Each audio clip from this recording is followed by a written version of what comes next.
22শে মে বিশ্ব জৈব বৈচিত্র্য দিবস পালিত হলো আগরতলায়। সারা দেশের সাথে মূলত আমাদের রাজ্য ও দিনটি ঘটা করে পালিত হয়। দিনটির বিশেষ তাৎপর্যপূর্ণ দিক হলো সাধারণত আমরা গাছ লাগাও প্রাণ বাঁচাও স্লোগানকে সামনে রেখে সারা বছর সরকারি বেসরকারিভাবে বৃক্ষরোপণ উৎসব পালন করে আসছি। কিন্তু আজকের এই দিনটি হচ্ছে এমন একটি দিন যে দিনটিতে বিশেষ একটি প্রজাতির গাছকে ধ্বংস করার আহ্বান থাকে বিশ্বজুড়ে। গাছটির নাম পার্থেনিয়াম। এটি একটি বিষাক্ত গাছ। এই গাছ থেকে বিশেষ করে শ্বাসকষ্ট, অ্যালার্জি ও চর্মরোগ হয়ে থাকে। এই বিশ্ব জৈব বৈচিত্র্য দিনে অর্থাৎ ওয়ার্ল্ড বায়োডাইভার্সিটি ডেতে সবার প্রতি আহ্বান রাখলো ত্রিপুরা ভলেন্টারি হেলথ অ্যাসোসিয়েশনের কার্যকর্তারা। এই স্লোগান নিয়ে বিষাক্ত গাছ ধ্বংস করার জন্য মাঠে নামেন বুধবার সমস্ত সদস্যরা।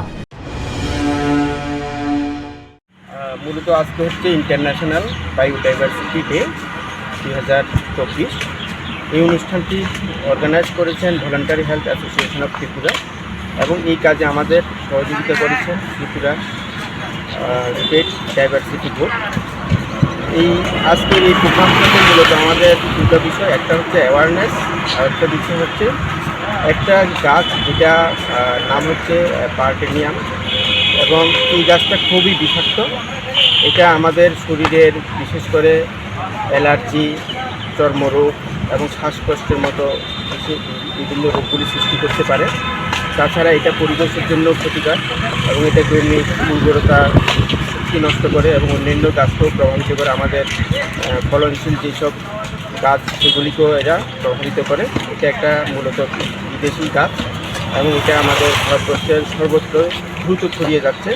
আমাদের সবার আজকের উদ্দেশ্য হচ্ছে এই গাছটাকে ধ্বংস করা বা নির্মূল করা এবং আমরা সবার কাছে আহ্বান রাখছি এই গাছটা যেখানেই দেখেন সেখানে যেন এটাকে মাটি থেকে উপচে ফেলা হয় এবং পুড়ে ফেলা হয়, নাহলে এটা খুব দ্রুত আরও বেশি সংক্রমিত হবে এবং ছড়িয়ে পড়বে, আমাদের পরিবেশকে দূষিত করবে এবং আমাদের যে বায়োডাইভার্সিটির যে ভারসাম্য সেটাকে নষ্ট করবে।